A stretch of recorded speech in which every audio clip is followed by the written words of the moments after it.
네, 시청자 여러분 안녕하십니까? 11월 8일 뉴스A 라이브 시작하겠습니다. 먼저 뉴스의 라이브 팀이 선정한 주요 뉴스 정리해드립니다. 오늘의 라이브 픽입니다. 조 바이든 민주당 후보가 대통령 선거에서 승리했다고 미국 언론들이 일제히 보도했습니다. 바이든 후보는 선거 닷새 만인 조금 전 승리 선언을 하고 통합 대통령이 되겠다고 약속했습니다. 하지만 트럼프 대통령이 불복 의지를 거듭 피력하면서 미국 사회의 분열과 갈등은 계속될 것으로 보입니다. 신문 적자로 통하는 김경수 경남도지사가 2심에서도 실형을 받으면서 여권 차기 대선 구도는 이낙연, 이재명 양강 구도로 굳어져 가고 있습니다. 야권에선 국민의당 안철수 대표가 신당 창당을 제안하면서 김종인 국민의힘 비상대책위원장과 미묘한 신경전을 벌이고 있습니다. 추미애 법무부 장관이 윤석열 검찰총장을 겨냥하면서 불거진 특활비 논란에 대해 여야 의원들이 현장 검증에 나섭니다. 탈원전 의혹에 칼을 빼든 검찰을 두고 여권은 윤 총장의 정치 수사라고 반발하고 있습니다. 정치 충돌로 이어진 검찰 이슈를 집중 분석합니다.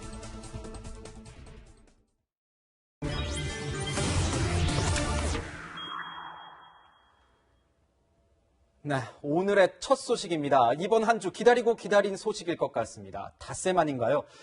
드디어 미국 대선 당선자가 나왔습니다. 도대체 언제 끝나는 거야 하셨을 텐데 바로 오늘입니다. 바이든 후보가 펜실베니아와 네바다에서 승리하며 선거인단 279명을 확보했습니다.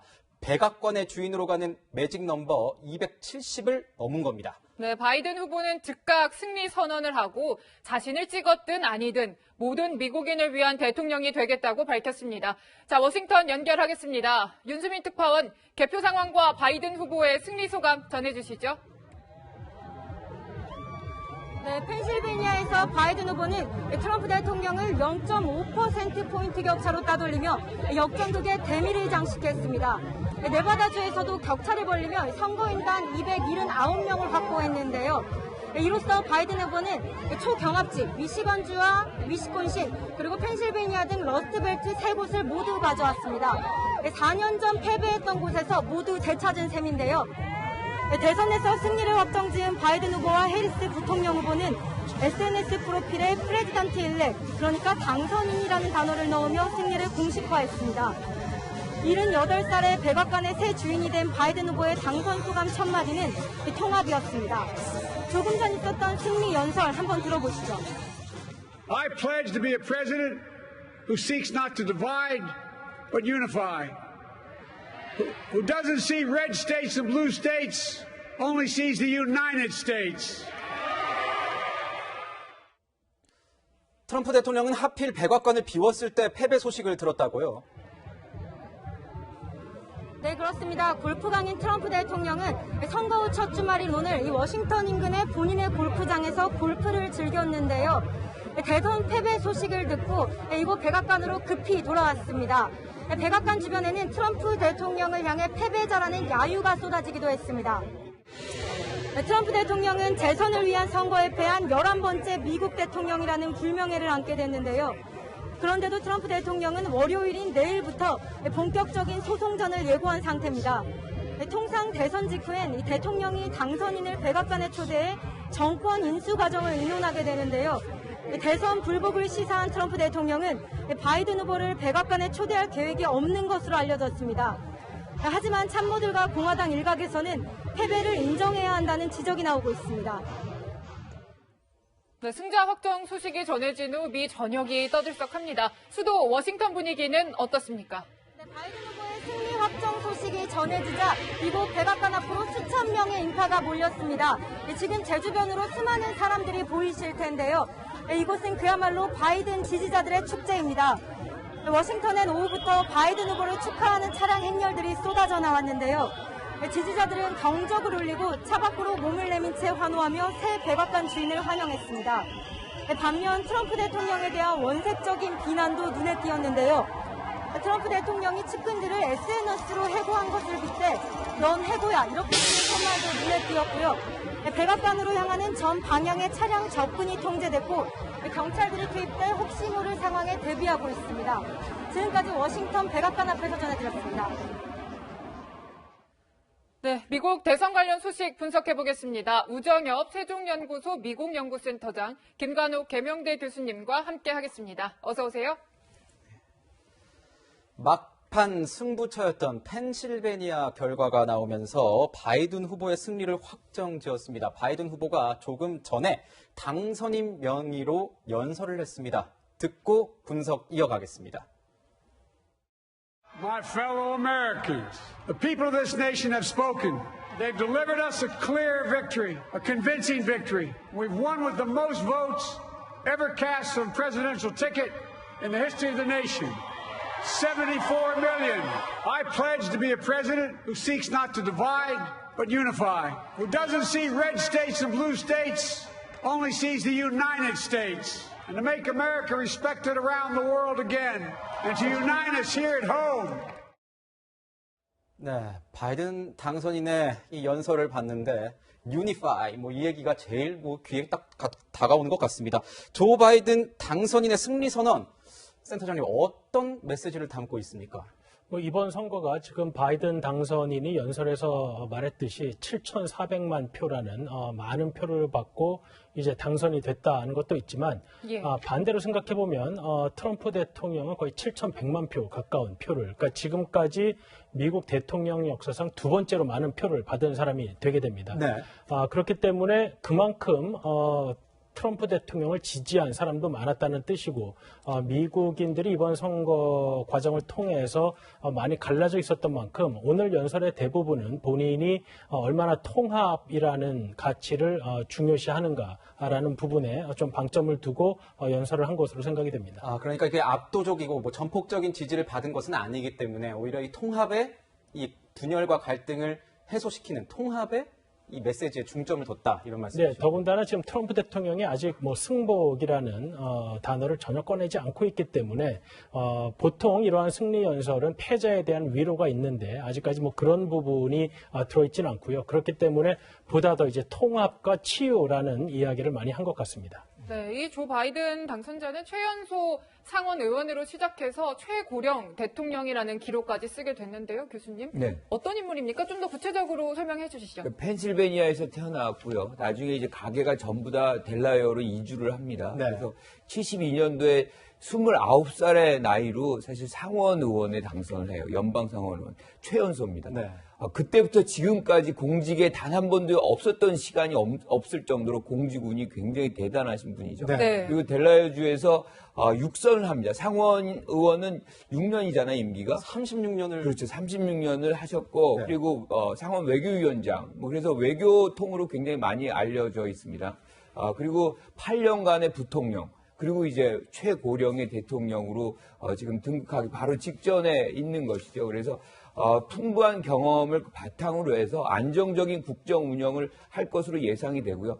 지금 오늘 연설에서도 가장 강조한 부분은 트럼프 대통령이 실패했던 부분이죠. 즉 방역입니다. 네. 네. 방역, 코로나 방역을 제1순위로 해야 한다. 이것을 강조하고 이게 사실은 돼야만 경제가 활성화될 수 있거든요. 그래서 정책적 우선순위는 잘 잡고 가고 있는 것 같다. 이런 생각을 듭니다. 네, 이 바이든 대통령이 이제 최고령 미국 대통령이 됐는데 이 앞서 이제 레이건 대통령이 재선할 때 73세였는데 그 기록을 또 이게 깨게 되더라고요. 근데 또 최고령에 대한 이 뭐라 그럴까요? 혹시 최고령이라서 건강에 문제가 있는 건 아닐까 이런 얘기도 있는데 보면은 이스라엘이나 이런 일본의 지도자들은 다 70대 아니겠습니까? 그래서 또 그 건강 문제에 대해서는 또 저희가 또 지켜를 봐야 될 것 같습니다. 또 이 교수님 오늘 또 넥타이가 보면은 이 델라웨어 대학교의 넥타이 그렇죠? 예, 델라웨어에서 석사 공부하셨잖아요. 그런데 이게 이제 그 졸업할 때 우리 석사 지도교수가 주신 건데 바이든 후보가 이제 당선이 돼서 축하하는 의미로 한번 메어봤습니다. 이 조 바이든 후보 대선 승리 소식을 들었을 때 직후에 뭘 하고 있었나 저희가 사진을 좀 준비해봤습니다. 자, SNS 사진을 좀 봐야 될 것 같은데요. 자, 가족과 함께 얼싸안고 기뻐하는 모습입니다. 이게 약간 전형적인 이 미국의 어떤 대가족이 서로 이제 승리를 기뻐하는 그런 지극히 미국적인 모습인 것 같은데, 센터장님 보면 이 조 바이든 후보 이제 당선인이 역대 최고 투표율, 최고 투표율을 이제 기록을 한 거예요. 이 선택한 이유는 뭘까요? 그러면? 그래서 이번 선거는 2016년 선거도 그랬고, 미국의 대통령 선거라는 것이 매우 치열하지만, 그 어느 때보다 양쪽 후보를 지지하는 사람들이 많이 투표장에 나올 정도로 치열했던 선거로 생각이 됩니다. 사실 이번 선거를 앞두고 사전 투표율이 굉장히 높다고 알려지면서 어떻게 보면 이제 바이든 후보가 좀 손쉽게 승리하는 것이 아니냐라는 관측이 있었는데요. 근데 결과를 보게 되면 이제 트럼프 후보 측도 매우 많은 지지자들이 결집을 한 것이죠. 근데 이제 이번 선거에 크게 두 가지 요인을 뽑자면 일단 힐러리 클린턴 후보보다 바이든 후보가 훨씬 많은 민주당 유권자들, 특히 반 트럼프 진영의 표를 이제 흡수할 수 있었다라는 점과 그리고 이제 트럼프 대통령도 많은 표를 받았지만 2016년에 이제 그를 지지했던 계층에서 좀 떨어져 나간 표들이 있다. 그렇기 때문에 결과적으로 매우 치열한 선거였지만 바이든 후보가 승리할 수 있는 원인이 되었다라고 보겠습니다. 네, 이번에 굉장히 또 주목을 받고 관심이 갔던 곳이 러스트벨트 지역 아니겠습니까? 지난번에는 이제 트럼프 대통령이 선전을 했던 곳인데 이번에는 바이든 후보가 싹쓸었어요. 비결이 어떤 거라고 좀 보십니까? 사실 이제 2016년 선거에서 트럼프 대통령이 이기기 전에 위스콘신, 미시간, 펜실베니아 같은 주들은 사실 거의 경합주로 치지를 않았었던 주들입니다. 네. 왜냐하면 워낙에 민주당의 강세가 있었던 곳이죠. 네. 그러니까 원래 미국 제조업의 기반이었던 동네인데 그 이제 무역 자유화 등을 통해서 많은 제조업이 해외로 빠져나가면서 네, 이제 쇠락이 좀 있었죠. 네네, 그랬던 동네인데 이제 그래서 그에 대한 반감으로 이제 2016년에 민주당한테 맡겨봤자 이것이 치유되지 않는다라는 이유로 이제 트럼프 대통령에 대한 지원이 있었는데 예. 사실 2016년 트럼프 대통령이 된 이후에도 그곳의 경제들이 딱히 나아지지는 않았습니다. 네. 아마도 그러한 영향이 이번 2020년에는 러스트벨트에 있던 주들이 다시 민주당을 지지하게 하는 요인이 아니었던가 생각이 됩니다. 네, 예. 뭔가 경제 대통령을 앞세워서 나왔는데 크게 업적을 보여주지 못했고 또 코로나의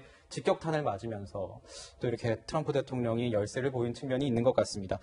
살펴보면 트럼프 대통령을 지지했던 지난 대선에서죠. 애리조나, 조지아, 그리고 노스캐롤라이나 주에서 트럼프 대통령이 고전을 명치 못했습니다.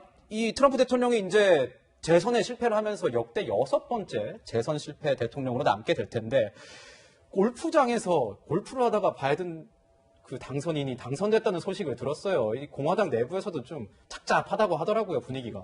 근데 이제 발언 내용이 문제가 됩니다. 그러니까 가짜 승리자 인척을 한다, 이런 얘기를 하는 거죠. 그러니까 예. 절대 승복할 의사가 없다는 겁니다. 그런데 지금 말씀하신 아리조나나 조지아, 노스캐롤라이나 전형적인 공화당 우세 지역이에요. 네. 여기서 이렇다는 것은 이미 공화당 지지자들한테도 민심을 얻지 못했다는 것을 반증하는 것이고 네. 이런 부분은 시간이 흘러갈수록 점점 더 트럼프 대통령의 입지를 좁게 하는 요인으로 작용할 가능성이 높아요. 그리고 공화당 내부에서도 이미 승복을 해야 된다. 이런 목소들이 굉장히 많이 나오고 지금 여러 가지 사실 걸려 있는 게 있습니다.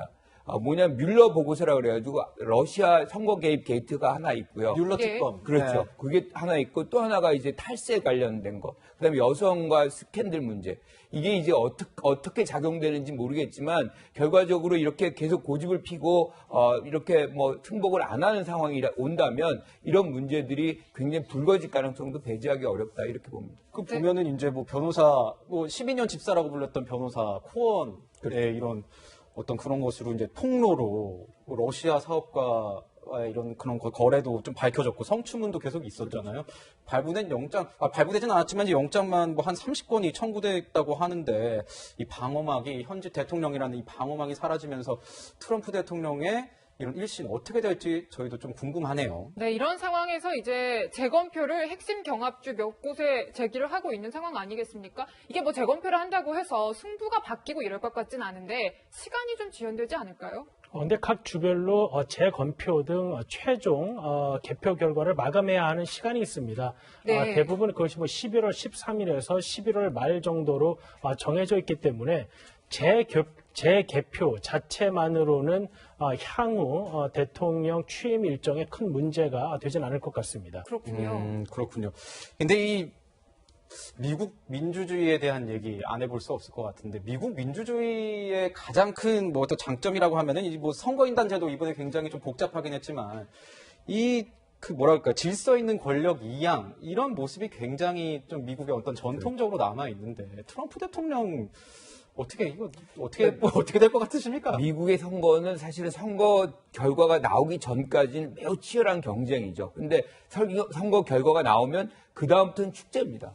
기본적으로 패자는 승자에게 승복을 하고 승자는 네. 또 패자에게 위로를 해서 하나가 되는 그런 장면들이 벌어지고 그래서 축제적인 분위기가 있었는데 지금 트럼프 대통령이 하는 거는 미국의 어떤 전통적인 어떤 모습, 네. 정치의 어떤 화합, 단합 뭐 이런 것들을 완전히 깨버리는 어떻게 보면 지금 바이든 이제 당선자가 얘기하는 것 중에 하나가 트럼프 대통령은 처음 당선될 때 위대한 미국을 다시 한번 뭐 이렇게 얘기하는 거거든요. 네. 근데 지금 바이든 당선자는 존경받는 미국을 다시 한번. 그래서 내용이 사실은 좀 더 품격 있는 미국으로 가겠다. 뭐 이런 메시지가 바이든 후보에게 깔려 있다 이렇게 봅니다.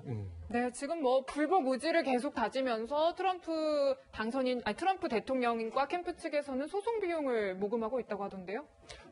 지금 뭐 트럼프 대통령이 오늘도 이제 트윗을 통해서 이제 소송을 하겠다라고 하고 이 개표 과정 중에도 연방 대법원에 가면 이제 결정이 될 것이다라고 이야기를 하고 있는데 네. 문제는 도대체 뭘 가지고 소송을 하겠냐 하는 점이 명확하지 않다는 겁니다. 아직 공화당 캠프에서도 뭐가 물증으로 가지고 있는지 밝히지 못하고 있잖아요. 네, 그래서 2000년도 플로리다주의 이제 부시 고어 선거 같은 경우에는 이제 선거의 쟁점이 이제 명확했었죠. 이제 재개표를 어느 정도까지 허용할 것이냐 하는 부분에 대한 법리적 논란이 있었기 때문에 재개표를 이제 플로리다주 법원이 허용을 하자마자 공화당 성향의 변호사들이 이제 뭐 양복 입은 데모대라고 이제 표현을 하는데 예. 전국에서 유능한 변호인들이 한 100명이 플로리다주로 갔던 것이죠. 네.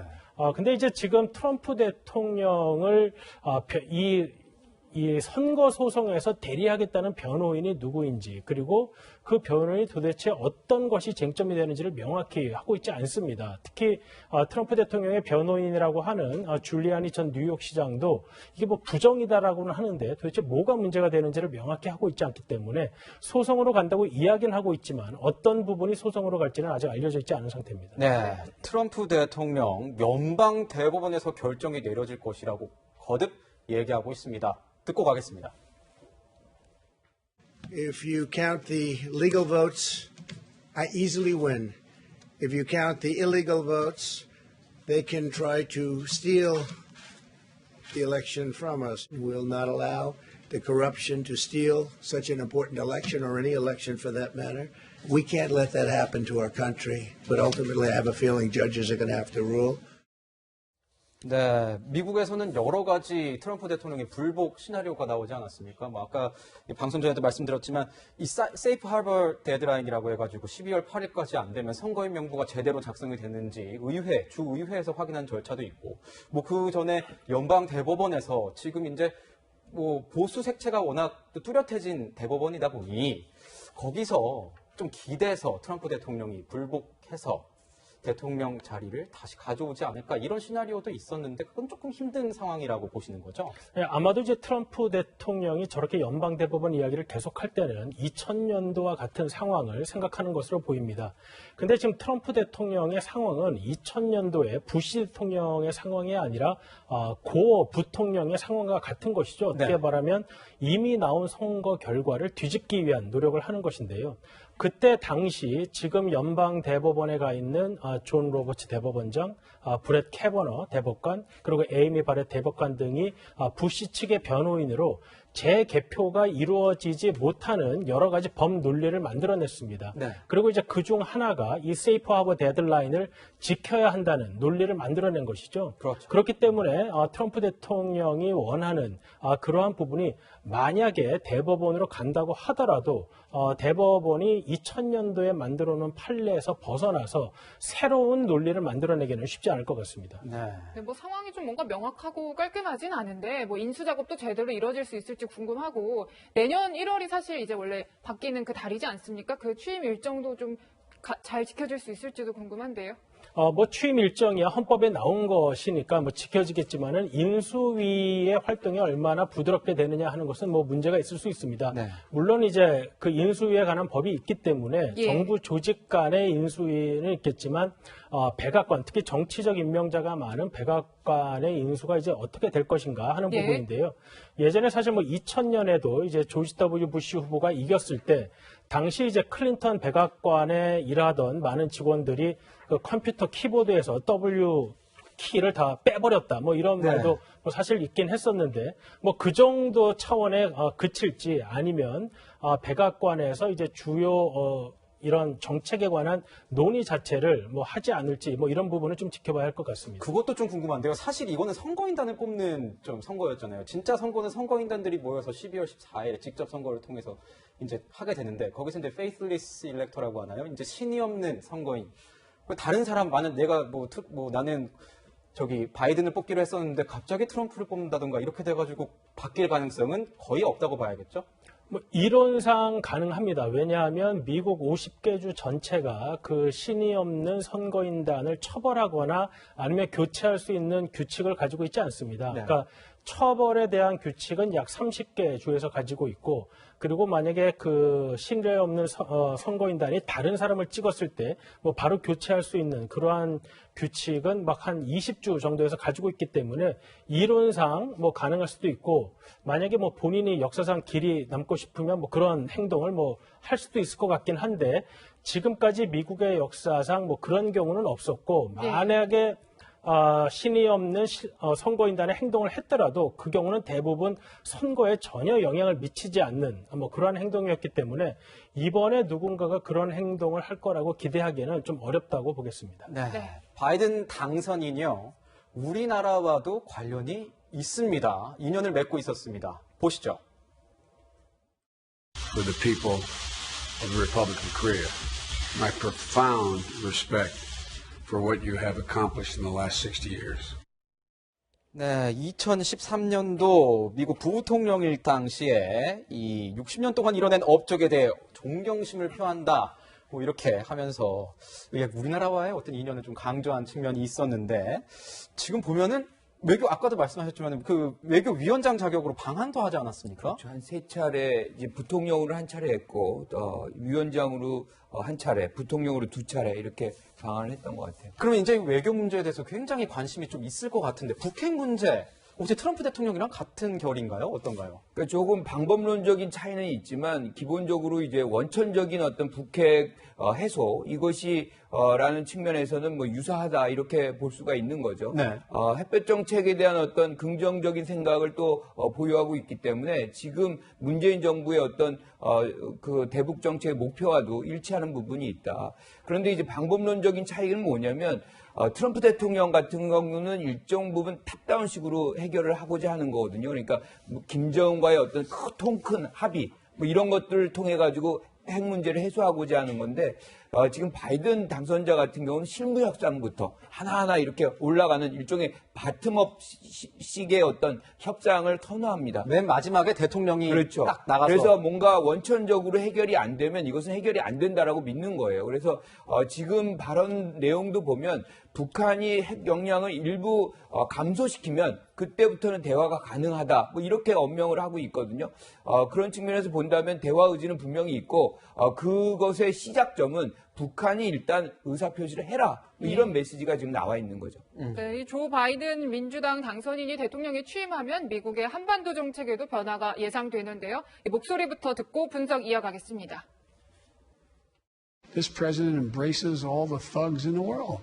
I mean, he's best friends with the leader of North Korea, sending love letters. 보면은 뭐 북한에 대해서 강경한 입장을 보이고 있는데 트럼프 대통령과 달리 북한 정책 어떻게 좀 풀어갈 걸로 보세요?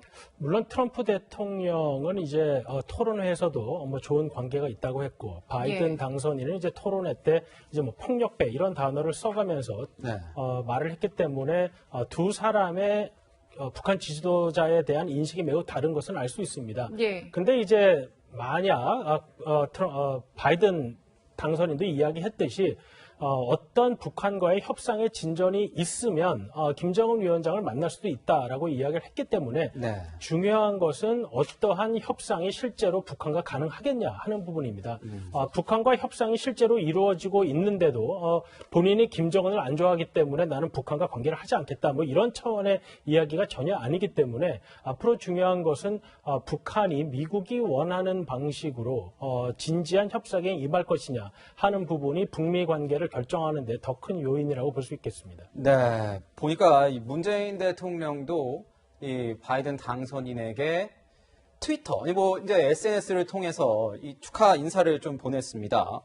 우리 동맹은 강력하고 한미 양국 간 연대는 매우 견고하다.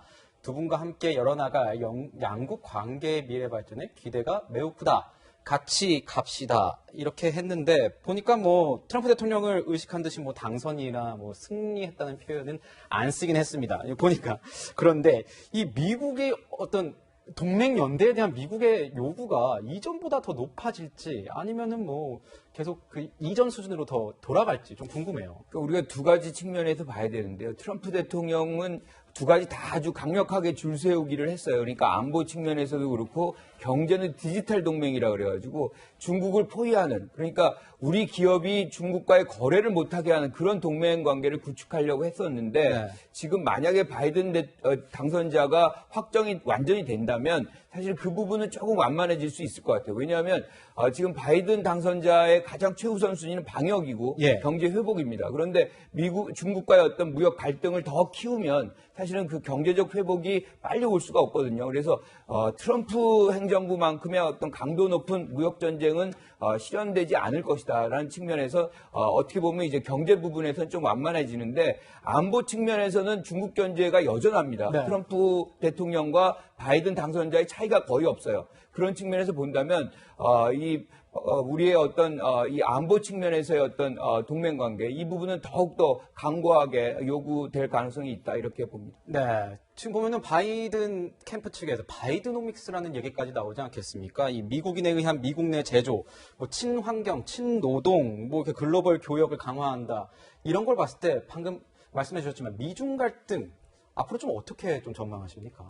미중 갈등은 이제 미국인의 중국에 대한 근본적 인식이 지난 10년간 많이 변했습니다. 그러니까 중국과 미국과의 갈등은 기본적으로 중국의 비민주적인 정치 체제에 기인한다라고 보고 있기 때문에 뭐 중국의 정치 체제가 바뀔 가능성이 없는 상황에서는 미국이 중국과의 관계를 향상시킬 만한 명분이 지금 정치적으로 매우 약한 것이죠. 네. 하지만 이제 바이든 당선인 측은 이 중국과의 안보 문제뿐만 아니라 뭐 기후 변화에 대응이라든지 아니면 다자 협약이라든지 하는 문제를 매우 중요하게 이야기합니다. 그것은 다시 말해서 중국에 대한 신의는 없지만 이 세계의 여러 문제를 공통으로 풀기 위해서 중국의 협조가 필요한 영역이 있다는 것인데요. 그렇군요. 그렇기 때문에 중국에 대한 인식이 아무리 안 좋다고 하더라도 중국과 타협할 수밖에 없는 영역이 생기게 되기 때문에 과연 그러한 영역이 어딜지 우리가 파악하는 것이 중요하다고 생각이 됩니다. 네, 이제 미국 조 바이든 당선 취임 후에 주변국 그리고 국내에 미칠 영향까지 분석해봤습니다. 센터장님과는 여기서 인사드리겠습니다. 감사합니다. 네, 저희는 국내 정치 소식으로 넘어가겠습니다.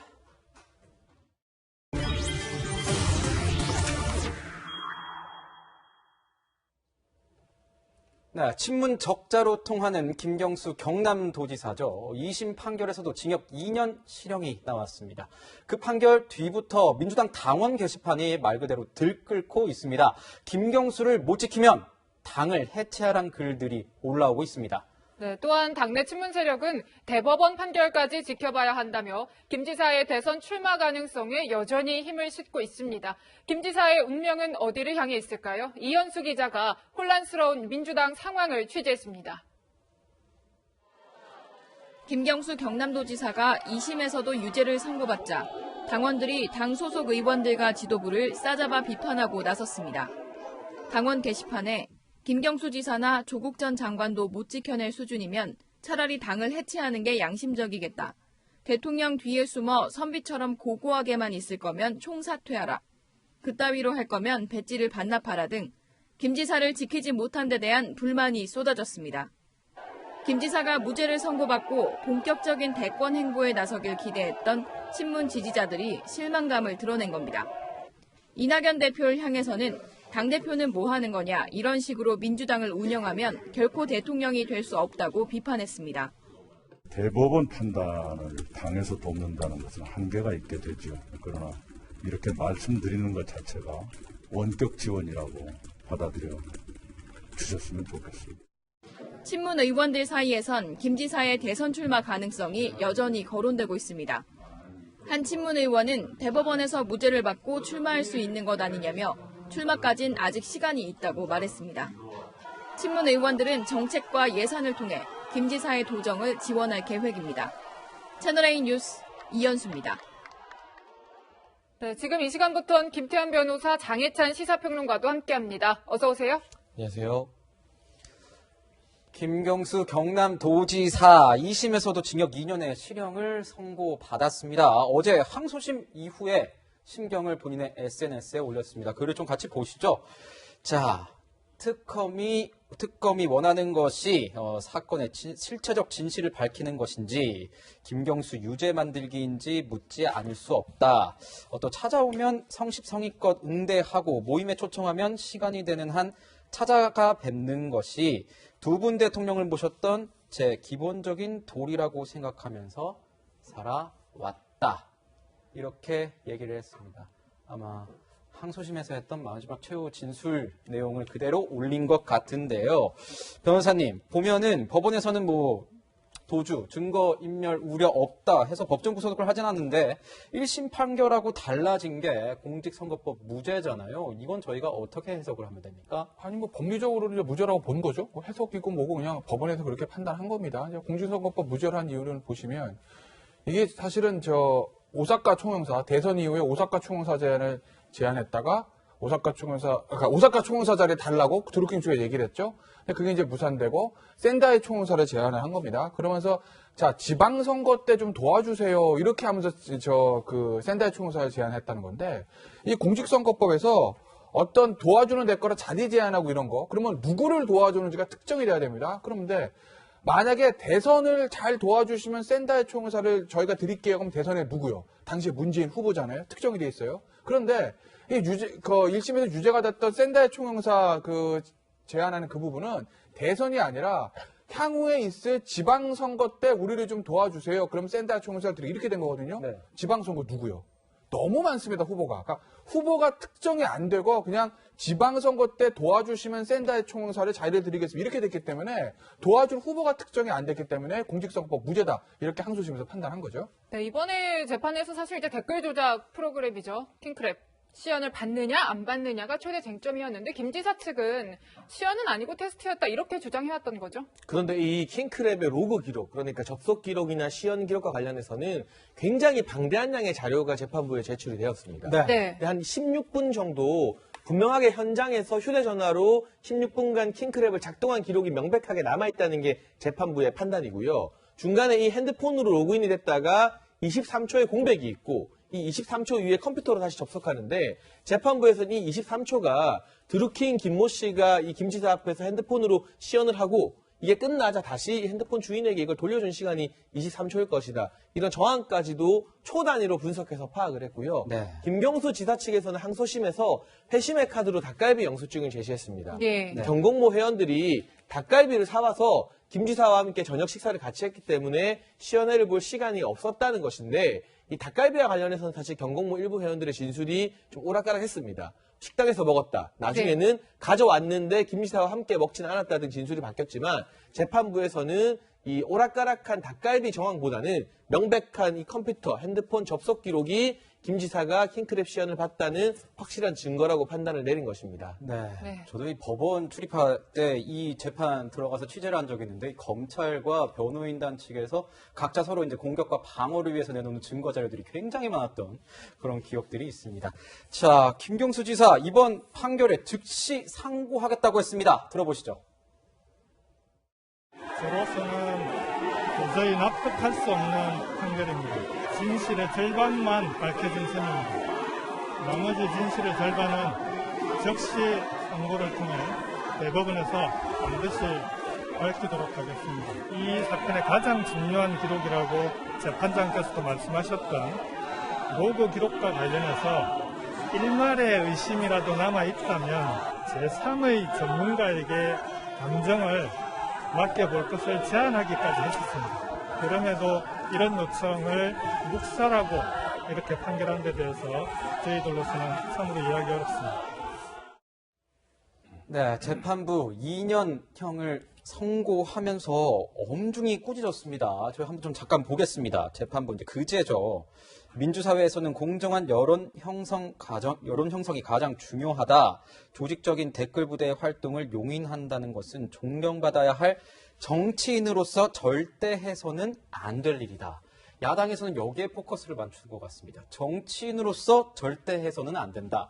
근데 이 김경수 지사 이 댓글 관련된 논란에서 최대 수혜자는 문재인 대통령 아니냐. 그래서 문 대통령에게 뭐 이렇게 겨냥을 하는 것 같습니다. 교수님 저희가 어떻게 봐야 되죠?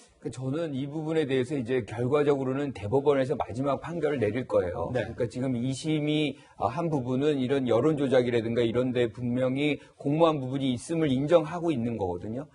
그런데 우리가 3심을 하는 이유는 사실 2심 같은 경우도 잘못될 수가 있는 것이거든요. 네. 그래서 이재명 지사의 상황을 본다 그러면 그때도 2심은 유죄가 나왔었거든요. 그런데 이제 재판에서 다시 돌려보내서 마지막으로 이제 무죄 취지가 나온 거지 않습니까? 아마 이런 상황도 김경수 지사한테도 재현될 가능성이 분명히 있다는 거죠. 그러니까 공직자선거법 위반 혐의는 무죄가 나온 것이고 이런 부분만 이제 남았기 때문에 이제 본인은 굉장히 억울하다고 얘기를 해요. 그리고 이제 법정 구속은 면했으니까 아마 대법원에 가서 최선을 다해서 아마 자기 방어를 하지 않을까 이렇게 생각합니다. 네, 대법원에서도 사실 이게 확정이 되면은 지사직도 잃고 이번 대선도 사실 좀 힘들어질 텐데 그러니까 변호사님도 보시기에는 대법원에서의 어떤 반전 가능성 있다고 보십니까? 뭐 아직 상고장 글쎄요 금요일이니까 주말 겸 한 월요일쯤 접수하겠죠. 뭐 아직 대법원에 사건 계류도 안 된 상태에서 예상하기는 참 쉬운 건 아닌데. 네. 이론적으로 보면 제가 봤을 땐 쉽지 않을 거예요. 저는 지극히 낮게 봐요. 그건 왜 그러냐. 네. 예. 이재명 지사 때가 이거 정치적인 거 빼고 사건의 실체 빼고 겉으로 드러난 거 말씀. 왜냐하면 사건의 실체는 저희 변호사들 입장에서 보면 재판 기록을 저희가 다 본 게 아니니까 언론 보도만 나온 거 가지고 야 이거 판결이 잘 됐다 못 됐다 판단은 어렵습니다. 그건. 그러니까 저희가 겉으로 나와 있는 건 보고 정치적인 거 다 빼고 말씀드릴게요. 이재명 지사 때 차이는 뭐냐. 이재명 지사는요, 1심, 2심 판단이 바뀌었습니다. 네. 그리고 대법원은 원래 사실관계 판단하는 데가 아니라 법률 판단하는 데잖아요. 이재명 지사 때는요, 1심, 2심 대법원 이미 사실관계가 나와 있었어요. 이재명 지사가 TV 토론에서 무슨 말을 했느냐는 건 그건 이미 다 나와 있는 거잖아요. 사실관계는. 그게 과연 공직선거법상 허위사실 유포에 해당되느냐 아니냐에 대해서 1심, 2심 판단이 갈렸던 거고 3심에서 1심, 2심 소송 기록을 다 보고 법률 판단을 2심과 다르게 한 겁니다. 그래서 네. 파기환송된 거예요. 그런데 지금 있는 김경수 지사 때는요. 법률 판단 이전에 사실관계입니다. 시연을 받느냐 안 받느냐 그건 사실관계예요. 1심, 2심 공의 판단이 똑같았습니다. 시연에 김경수가 받다. 그러면 이거를 김경수 지사 측이 뒤집기 위해서는 뭐냐면 새로운 증인을 신청한다든지 새로운 증거를 제출한 뭔가 이런 걸 해야 되거든요. 항소심에서 웬만한 거 다 받아줬다고요. 아까 제3의 감정기관 그렇게 이제 김경수 지사는 그게 이제 아쉽다 그러시는데 물론 그거는 아마 안 받았을지 모르겠지만 닭갈비 영수증부터 닭갈비 식당 주인까지 다 받아줬어요. 근데 사실관계 판단 1심과 똑같이 나온 거예요. 대법원에서는요. 증거 신청이나 증인 신청이 안 돼요. 기본적으로. 그냥 1심, 2심 서류 보고 대법관 이렇게 보는 겁니다. 그렇기 때문에 1심과 2심이 똑같이 인정했던 사실관계를 대법원에서 이거 잘못됐는데? 라고 바꾸기는 굉장히 어렵다는 거죠. 비단 이 김경수 지사 재판뿐만 아니라 이런 스타일의 유사한 재판 거의 다 그래왔거든요. 예. 그래서 아마 확률적으로는 대법원에서 뒤집기는 저는 거의 어려울 거라고 봅니다. 네. 김태현 변호사의 의견에 따르면 김 지사의 대권과도에 빨간불이 들어온 것은 맞는 것 같습니다. 이렇게 되면서 여권의 차기 대권 주자, 대권 지형도가 양강구도, 양강구도, 이낙연, 이재명 양강구도로 갈 것이다. 이렇게 얘기가 나오고 있습니다. 근데 그에 앞서서 보면은 저희 이현수 기자 리포트에서 봤지만 이 당원 게시판이 난리가 난 것 아니겠습니까? 민주당 당원 게시판이 지금 김경수를 못 살리면 당 지도부 다 해체하고 다 나가라. 이렇게 얘기가 나왔는데 이게 당 대표, 당 지도부가 책임질 일인가요? 특히 이 비판의 화살이 이낙연 신인 대표에게 많이 향하고 있는데 일단 더불어민주당 당원 게시판은 이 친문이라는 정치 성향을 가진 당원들이 주로 많이 활동을 해오는 것 같습니다. 그 입장에서 보자면 양강구도에서 이재명 지사는 어차피 비문 후보예요. 이분은 사실 김경순 지사가 법적으로 무죄 판결을 받고 생활하든 안 하든 본인의 정치 가도에 크게 영향이 없습니다.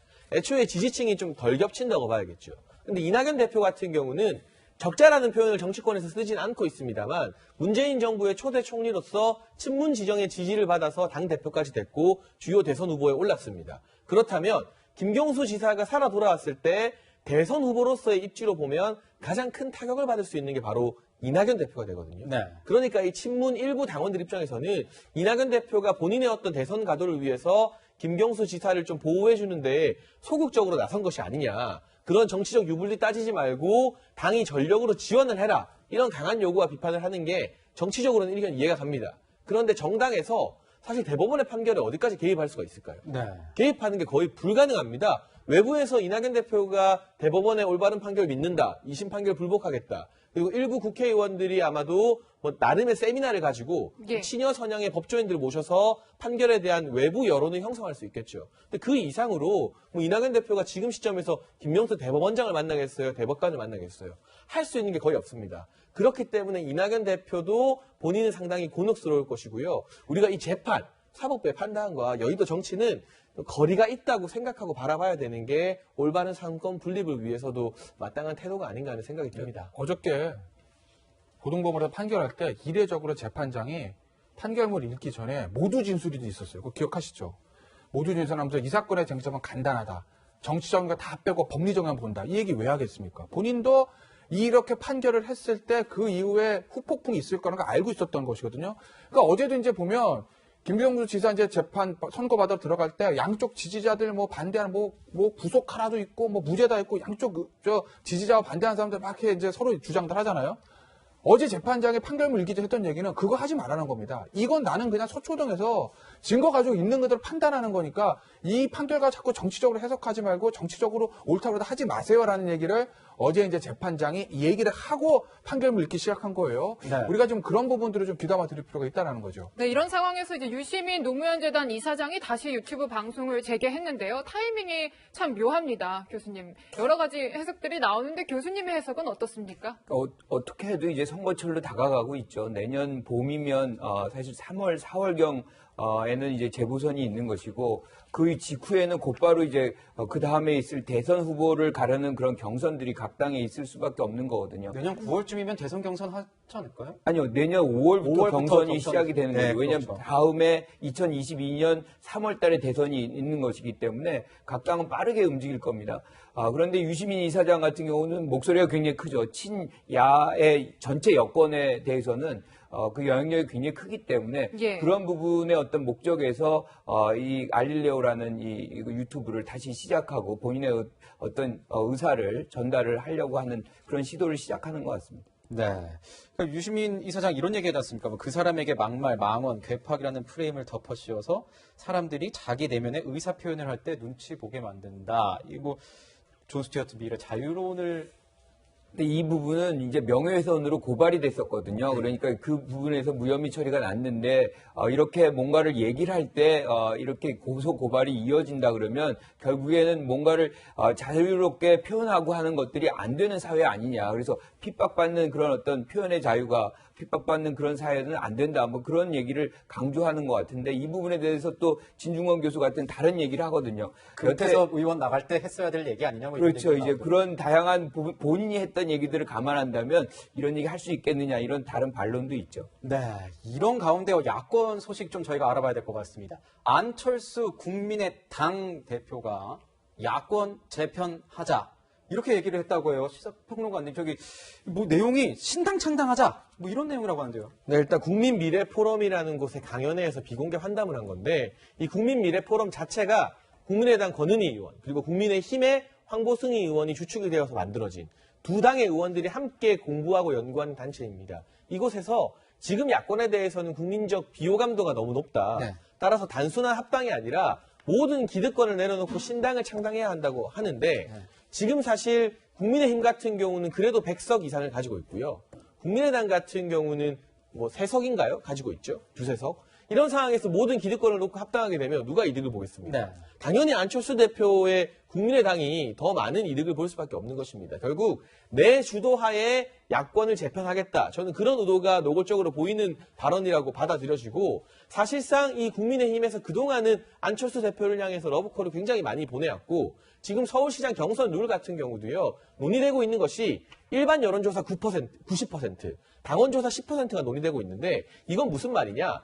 당원 아니어도 된다. 밖에서 아무나 다 들어와서 공정하게 경쟁하자는 의미의 경선 룰이나 마찬가지거든요. 사실상 이 서울시장 경선 룰과 관련해서 보면 국민의힘은 김종인 비대위 체제에서 상당수 기존 당원의 기득권을 다 내려놓은 셈이나 다름없습니다. 네. 그렇다면 안철수 대표는 그동안의 정치 행보나 지금까지의 정치 여정에서 과연 본인은 어떤 기득권을 내려놓았고 어떤 양보를 하고 있는가. 유일하게 기억나는 것은 박원순 전 서울시장에게 양보했던 것. 대단한 양보였습니다. 하지만 그 이후에는 과연 야당의 주자가 된 이후에 과연 어떤 양보를 해왔는가 이 질문을 본인에게도 이제는 한번 돌려볼 때가 되지 않았나 싶습니다. 네, 지금 뭐 국민의당도 사실 그렇게 오래된 것 같지는 않은데 뭐 신당을 창당한다고 해서 민심이나 뭐 정치권이 어떻게 반응할지도 좀 궁금하고요. 이제 선거가 얼마 안 남아서 궁금한 점은 선거에 나올까 안 나올까 이런 점들인데 일단은 정확하게 선거에 나오겠다 안 나오겠다 입장을 밝히진 않았고 정권 교체를 위해 노력하겠다 정도의 뜻만 밝혔는데 어떻게 좀 해석하세요? 글쎄 뭐 야권에 있는 정치인들이 정권 교체에 대해서 노력하겠다는 건 누구나 하는 얘기 아닙니까? 저도 합니다 그런 얘기는. 만약에 제가 만약에 야권의 정치인이라고 하면 야권의 정치인이라고 하면 그렇죠. 네, 야권의 정치인이라고 하면 맞아요. 누구나 너무나 쉽게 할 수 있는 얘기잖아요. 네. 그러면은 뭘 할 거냐 이게 중요한 건데 그게 이제 없다라는 거예요. 그러니까 안철수 대표가 예전부터 이제 그 지적이 됐던 건데 약간의 디테일이 들어가면은 구체적이가 없는 상황들이 좀 있어요. 추상적인 얘기. 예를 들면 새정치 굉장히 좋은 얘기입니다. 근데 구체적으로 뭐냐라고 하면 실질적으로 딱 귀에 딱 들어오거나 눈에 보이는 건 없잖아요. 지금도 마찬가지라는 거죠. 안철수 전 대표 정도 되면 정권을 교체해서 힘을 보태겠다 할 수 있습니다. 그럼 어떻게 할 거냐? 본인이 기득권 다 내려놓고 국민의힘이랑 합당 들어와가지고 서울시장 경선 서울시장 나갈 거냐? 아니다. 나는 바로 대선으로 갈 거다. 또는 새 판을 짤 거다.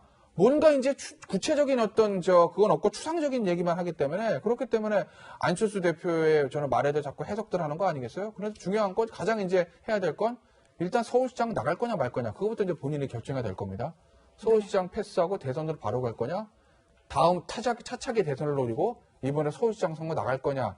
라는 거를 결정을 해야 될 텐데 글쎄 모르겠습니다. 안철수 대표가 언제쯤 결정할지. 네, 안 대표는 뭐 김종인 비상대책위원장의 노력에 대해서는 한계가 있다 이렇게 비판도 했었죠. 지금까지 이 내년 보궐선거와 내후년 대선을 앞두고 움직이는 여야 움직임들 분석해봤습니다.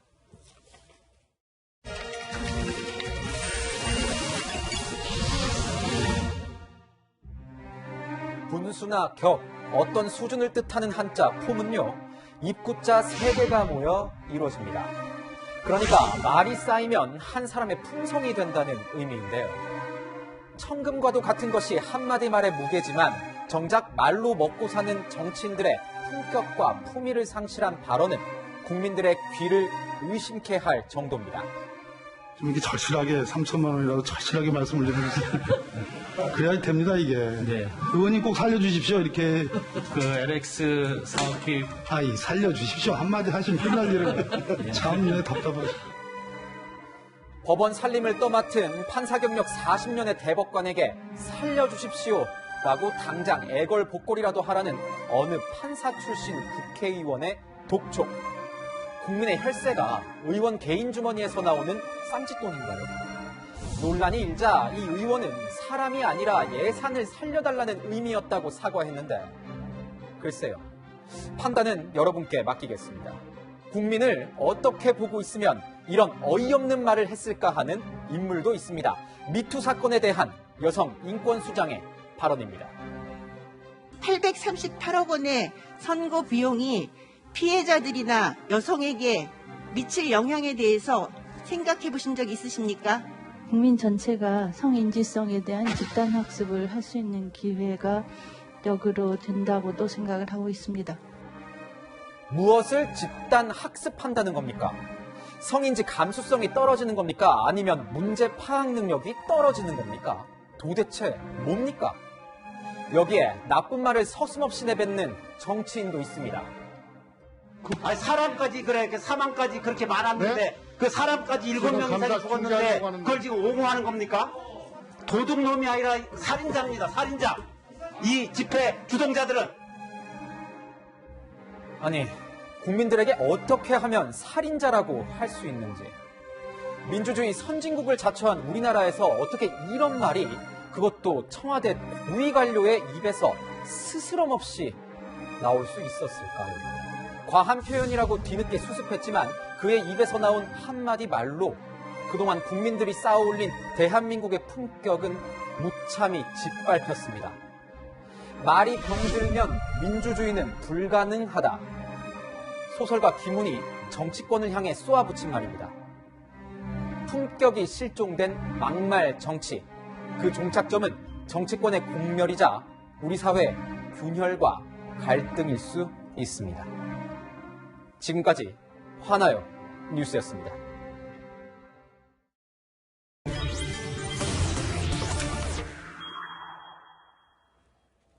네, 추미애 법무부 장관과 윤석열 검찰총장의 갈등에 대해서 짚어보고 가겠습니다. 대검찰청이 올해 윤석열 총장이 참석했던 지방검찰청 순회 영상을 이례적으로 공개를 했습니다. 대부분 언론에는 공개하지 않았던 영상이죠. 한번 보고 분석 이어가겠습니다.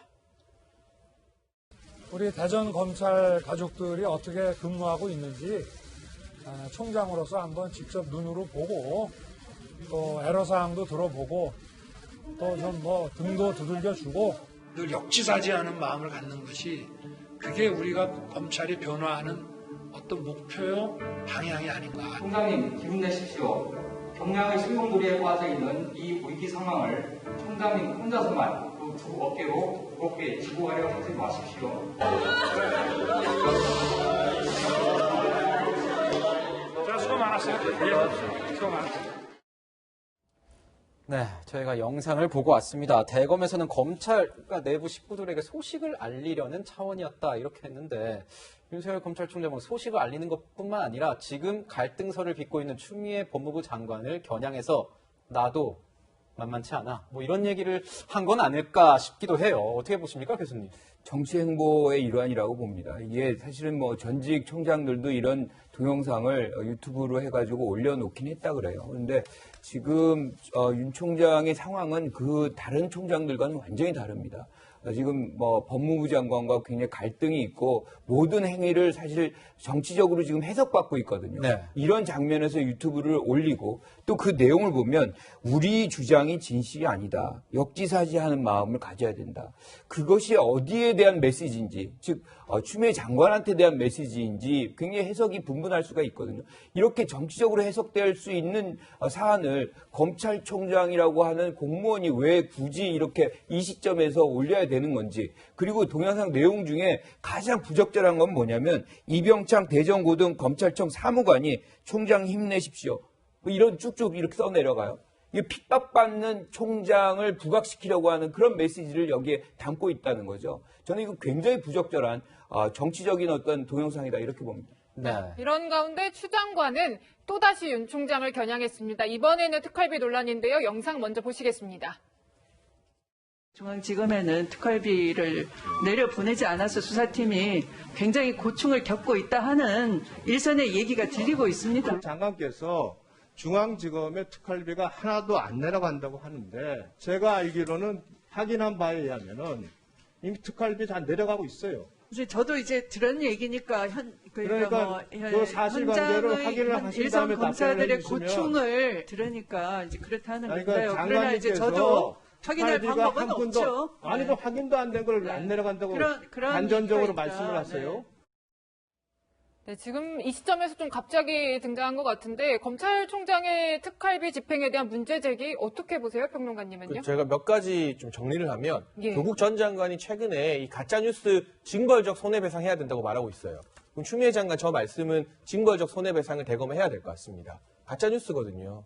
근데 법무부 장관이 어떻게 확인도 안 된 사실을 중앙지검의 특활비가 한 푼도 안 내려간다고 다른 것도 아닌 국회에서 말할 수가 있습니까? 그리고 이걸 자, 저도 알 수가 없고라고 말하는데요. 이 대검의 특활비라는 게 대검이 마음대로 편성해서 예산받아 쓰는 게 아닙니다. 법무부 산하에 검찰국이 있고요. 예. 그 검찰국에서 예산을 배정하고 편성해서 대검에 전해주는 겁니다. 이 검찰국이 바로 법무부 장관의 직속 하위 기관이고 검찰국장 전부 다 추미애 장관이 직접 임명한 최측근 인사들입니다. 그러면 추미애 장관이 저걸 모르고 말했다면 기본적인 업무 파악조차 안 한 것이고 알고도 말했다면 의도적으로 가짜뉴스를 퍼뜨린 거죠. 무엇이 됐든 이 문제에 대한 책임은 추미애 장관이 져야 되는 것 같고요. 최근에 이 국감에서 김남국 의원이 검찰에게 첩보 단계 정보도 다 공개하라 이런 말을 해서 물의를 빚었었는데 첩보도 공개하고 수사에 쓰이는 특활비 어디 쓰는지 다 공개하면 범인은 어떻게 잡습니까? 범인들에게 우리 수사 이렇게 하고 이렇게 첩보가 들어왔다. 이렇게 지금 수사를 위해서 비용 쓰고 있다. 다 오픈하면 그 범인들에게 도망가고 수물하고 광고하는 것밖에 안 되지 않습니까? 검찰개혁 중요합니다. 그런데 검찰개혁을 하겠다고 또 윤 총장을 미워서 윤 총장을 견제하겠다고 검찰의 가장 중요한 기능이 수사 기능을 축소시키면 가장 이익을 보는 것은 다름 아닌 범죄자들이 된다는 점. 그리고 법무부도요. 20억의 특활비 받아서 씁니다. 추미애 장관 특활비 어떻게 썼는지 한번 영수증 과연 다 공개하실까요? 최소한 남에게 요구하려면 나에게도 똑같은 기준을 작용해야 된다. 이 말씀을 드리고 싶습니다. 예, 내일 이제 법무부도 찾고 대검도 찾아서 여야 의원들이 법사위 소속 여야 의원들이 검증을 한다고 하니까요. 아까 이제 장혜천 평론가님께서 가짜 뉴스다라고 했는데 그 부분은 내일 검증이 들어가는 사안이니까 그 이후에 저희가 판단을 해봐야 될 사안인 것 같습니다. 자, 추 장관 대검 감찰부의 윤석열 검찰총장의 특수활동비 집행 내역을 감찰하라. 이렇게 얘기를 했다고 하는데요, 변호사님. 1회에 500만 원 이상 지급 또는 배정된 내역을 파악하라고 하는데 이게 어떤 의미인 겁니까? 왜 이걸 알아보라고 하는 거죠? 그러니까 이제 앞서 이제 추 장관의 인식이 뭐 그게 본인이 확인을 못 하는데 그냥 어서 주워 들은 걸 가지고 하는 건지 일부러 이제 알 수는 없으나 어쨌든 본인의 인식은 윤석열 총장이 특활비 받아가지고 중앙지검을 안 내려보내고 지검 내려보낼 때 본인이 어떤 친한 어떤 측근이라고 볼 수 있는 사람들이 있는 그 지검에만 많이 내려보내고 그리고 나서 또 한 번에 500만 원 이상. 그러니까 본인이 어떤 사적으로 뭐 일종의 식사나 이런 거에만 썼을 수도 있다 이렇게 생각하는 거 아니겠어요? 네. 그러니 뭐 그거 한번 보자라는 거죠. 왜냐하면 털어서 뭐 하나라도 나오면 그걸 빌미로 윤총장 장관을 끌어낼 수 있다고 보는 거 아니겠습니까? 왜냐하면 특활비 문제를 가지고 여러 이제 국회의원들도 사과를 했었고 전직 대통령 두 사람도 유죄를 받을 때 특활비, 국정원 특활비를 이제 유용한 그런 부분들이 혐의도 들어있고 우리 사회가 어떤 이 정부의 우리 세금으로 나가는 특활비의 어떤 사용 내역에 대해서 야 저거 좀 투명해야 되는 거 아니야라는 어떤 분위기들이 있으니 뭐 하나라도 딱 잡으면 이걸 빌미로 윤석열 총장을 굉장히 올감할 수 있다고 정치적으로 생각을 하는 거겠죠. 500만 원 이상인 걸 또 뭐 그런 부분일 거고. 그런데 글쎄 모르겠습니다. 앞서 장혜찬 평론가도 얘기했듯이 법무부에도 2, 30억 나간다면서요. 근데 사실은 저 법무부라는 데가 수사하는 데가 아니니까 그럼 과연 그 특활비를 어디다 썼는지 내일 뭐 법사에서 검증을 한다고 하는데 뭐 그거 내용들이 다 공개되는 게 좋은지 안 좋은지 모르겠으나 어쨌든 여야 국회의원들이 다 들어가 있으니까 그 결과 한번 보시죠 뭐. 네, 뭐 사실 검찰의 특활비 논란은 처음 있었던 논란은 아닙니다. 2017년에 이 돈봉투 만찬 사건도 있었고 그랬는데 교수님 대법원에 갔지만 다 무죄가 나오긴 했었지만 그때 당시에도 특활비 사용 관행 좀 고쳐야 하지 않느냐 이런 얘기 나오지 않았습니까? 그러니까 정부 부처들의 특활비라는 것이 오래전부터 이제 배정돼 있거든요. 그런 필요성도 분명히 있는 것이고 네. 그런데 이제 이것들이 영수증 처리를 안 해도 된다는 그 이유 때문에 사실 잘못 사용되는 경우가 굉장히 많았어요. 이번에 이명박 전 대통령도 특활비를 받아가지고 그게 뇌물죄로 지금 적용이 돼가지고 형량이 더 늘어났거든요. 네. 근데 그런 측면을 보면 이 특활비를 어떻게 사용하고 어떻게 관리해야 되는지에 대한 부분은 지금 정부에서 조금 좀 투명하게 관리할 필요가 있겠다. 왜냐하면 반복적으로 이것이 문제가 돼가지고 국민들의 어떤 혈세가 낭비되는 경우가 있거든요. 그래서 이 부분 좀 조정을 해야 되는 부분이 있고 특히나 검찰이 이것과 관련해서 뭔가 잘못 쓰는 부분이 있다 그러면 법을 지키고 법을 사실상 이런 법의 어떤 이 지킴이 역할을 하는 검찰이 잘못된 어떤 법 집행을 하고 있는 것과 마찬가지이기 때문에 투명한 관리가 좀 필요하다 이렇게 생각합니다. 네. 평론가님 보면은 윤 총장이 지휘하는 수사를 좀 압박하기 위한 용도로 이번에 감찰 지시, 감찰을 그렇게 명령을 내린 게 아니냐 이런 얘기가 나오는데 이게 현 정부의 전현직 수사팀들이 다 타겟이 될 것이다. 이렇게 얘기가 나와요. 예를 들면 어려운 수사하면요 특활비도 많이 쓸 수밖에 없습니다. 이를테면 울산시장 선거에서 청와대가 개입한 것이 아니냐, 하명 수사가 있었던 거 아니냐는 그 과정, 그 의혹을 만약에 수사하려면 검찰 수사관이나 뭐 여러 가지 이 취재원들이 계속해서 최소한 울산 왔다 갔다 다녀와야 되잖아요. 네. 이런 식으로 뭐 지방 출장이 잦다거나 만날 사람이 많아진다거나 이렇게 되면 당연히 들어가는 특활비도 많아질 수밖에 없죠. 그러한 수사에 대해서 만약 단순히 특활비를 많이 쓴다는 이유로 제동을 걸게 되면 결과적으로는 살아있는 권력 수사하지 말라는 뜻으로 해석될 수도 있기 때문에 이러한 특활비 문제 만약에 검찰이 수사와 상관없이 사적으로 과거에 뭐 돈봉투 만찬 사건이 있었던 것처럼 그런 부분으로 쓰면 문제가 되겠지만 수사의 비용이 집행되는 걸 낱낱이 들여다보고 바로 잡는 게 과연 전체적인 맥락에서 봤을 때 정치적 유불리가 아니라 이 범죄자를 잡고 수사를 진행하는 데 있어서 마이너스가 된다면 이건 두고두고 아마 나쁜 선례가 될 수도 있다. 이런 점을 좀 지적하지 않을 수가 없고요. 저는 개인적으로 대검의 특활비 뭐 정기적으로 한 번씩은 점검할 수 있다고 봅니다. 네. 해부 내역은 보지 않더라도 네. 각 지검에 공정하게 갔는지. 그런데 그렇다면 제가 앞서 말한 것처럼 법무부 장관 특활비뿐만이 아니라 여야의 각 원내대표들, 상임위원장들 예전보다 많이 줄었지만 특활비나 업무 추진비 상당히 많이 씁니다. 저도 한때 국회 상임위원장실에 있었기 때문에 한 달에 얼마 정도의 액수가 특활비로 들어오는지 누구보다 잘 알거든요. 네. 영수증 처리 안 합니다. 그런 부분에 대해서 정치권도 스스로 자기 검증을 한 뒤에 대검에 이런 걸 요구해야 국민이 박수 칠 수 있지. 본인들은 한 달에 몇 천만 원 되는 특활비 막 쓰면서 특히 지금 상임위원장 전부 다 여당이죠. 그렇게 하면서 대검을 향해서 수사로 쓰는 비용만 송곳 검증하겠다고 하면 국민들이 이걸 동의하겠습니까? 아니면 내로남불이라고 하겠습니까? 네.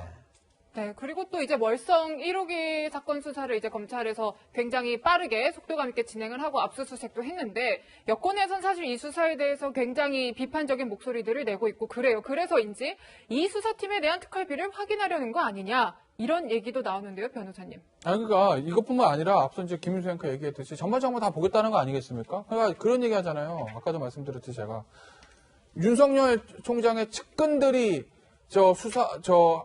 특활비가 많이 가지 않느냐, 그거 이제 볼 거다. 그런데 현 정부를 상대로 수사했던 것들 대부분 다 윤석열 총장 측근들이 했던 겁니다.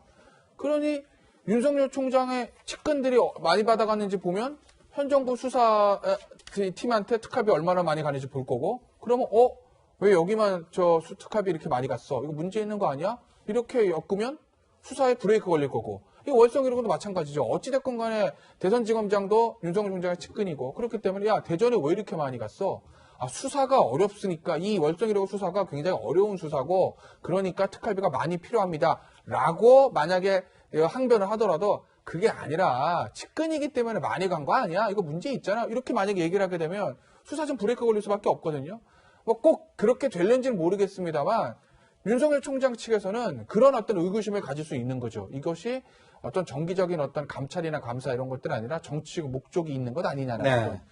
불만이요. 내일 이제 법사위 여야 의원들이 앞서 말씀드린 것처럼 이제 현장 검증에 나서는데 아마 비슷한 시각일 것 같습니다. 윤석열 검찰총장은 진천에 있는 법무연수원을 찾아서 신임 차장들에 대한 강연을 할 것으로 저희가 알려졌는데 이런 행보도 뭔가 저희가 그냥 일상적인 행보라고 보기에는 좀 힘든 상황입니다. 그러니까 윤석열 총장이 뭘 하면 무조건 다 이제는 검찰을 그냥 행정적인 어떤 차원에서 보는 것이 아니라 일정 부분 정치 행보로 좀 파악이 되거든요. 그러니까 그런 식으로 해석이 되고 있는 것인데 지금 윤석열 총장이 굉장히 광폭 행보를 하고 있는 것 같아요. 메시지를 전달을 하고 있는 거라고 저는 생각합니다. 네. 여전히 나는 살아있고 나를 중심으로 해서 검찰은 뭉쳐야 된다는 그런 메시지가 그 안에 깔려 있다고 생각을 해요. 그런데 그 자체로서 사실은 이 추미애 장관을 자극하는 것이고 이런 것들이 계속 이어진다는 것은 어떻게 보면 이제 국민적인 부분에서는 굉장히 소모적인 측면이 있기 때문에 네. 조금 두 분 다 자제하는 행보를 좀 해야 될 필요성이 있겠다 이렇게 생각합니다. 네, 지금까지 이번에는 특활비 논란으로 번진 추 장관과 윤 총장의 갈등 분석해봤습니다. 네,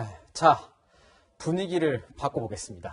입동은 지났지만 화창한 가을 날씨라고 표현하겠습니다. 일요일 낮이니까요.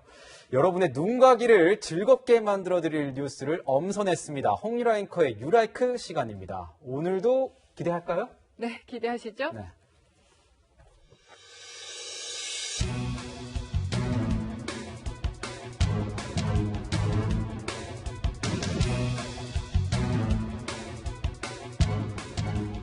네, 먼저 태어나 보니 오빠 14명 같이 보시죠.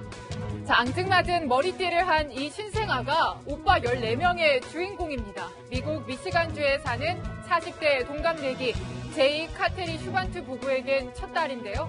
아들만 14명 대가족으로 미국에서 주목받는 가정이었는데 얼마 전 귀여운 딸까지 태어나 더욱 화제가 되고 있습니다. 이 부부는 상상도 못할 선물이라며 딸이 태어난 심경을 밝혔는데요. 아마도 엄청난 딸바보가 될 것 같습니다. 네, 다음 소식은 하루에 7,000번 공을 튀긴 소녀 모습 같이 보시죠. 11살 여자 어린이가 쉴 새 없이 떨어뜨리지 않고 공을 튕깁니다. 키피어피라는 축구 기술인데요. 710만 명에 이르는 영국의 저소득 근로자를 위한 기부금을 마련하기 위해 이 소녀가 공을 튕기기 시작한 겁니다. 무려 710만 번의 키피 어필을 달성해서 딱 1,000만 원 모금한다는 구상이었는데요. 목표 달성에 7달이 걸렸는데 기부금은 목표치의 2배가 넘는 2,100만 원을 모았습니다. 네, 마지막은 나무늘보 개표 소식으로 준비했습니다. 둘러앉아서 돈을 세는 남성마다 미국 지명이 적혀 있고요. 유독 속도가 느린 네바다 남성이 따가운 눈총을 받습니다. 미국인들이 개표 속도가 느린 네바다를 꼬집는 이색 패러디를 SNS에서 공유하는 겁니다. 속 터지는 개표 끝에 결과가 나왔죠. 바이든 후보가 트럼프 대통령의 2%포인트 차로 앞서며 격전지 네바다에서도 승전보를 올렸네요. 지금까지 유라이켰습니다. 저희는 60초 후에 다시 돌아옵니다.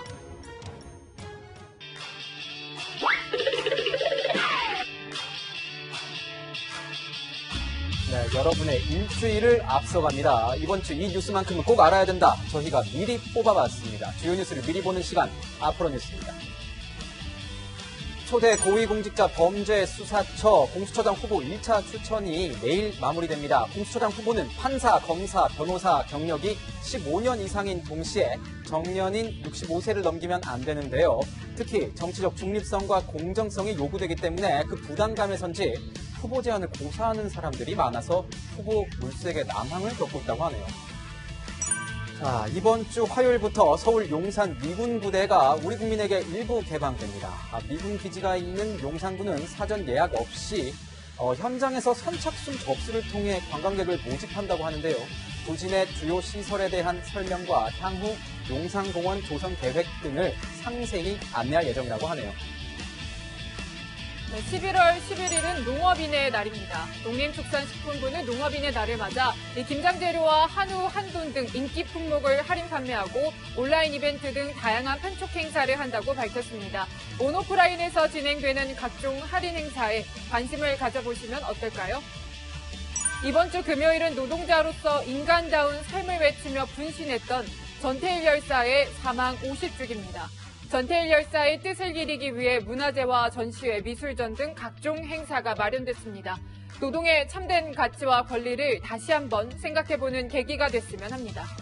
네, 조금 전 저희가 마지막 소식을 전하면서 이 장해찬 평론가가 국회 상임위원장 특활비로 수천만 원씩 펑펑 이런 발언을 한 것 같은데 하지만 2013년 기준 법사위원장이 1,000만 원 그리고 이 다른 상임위원장 평균 600만 원입니다. 이후 상임위원장 특활비 폐지 논의가 진행되는 중이죠. 그래서 특활비 관련 발언은 추후 팩트체크가 더 필요해 보인다는 점 정정하고 저희가 가겠습니다.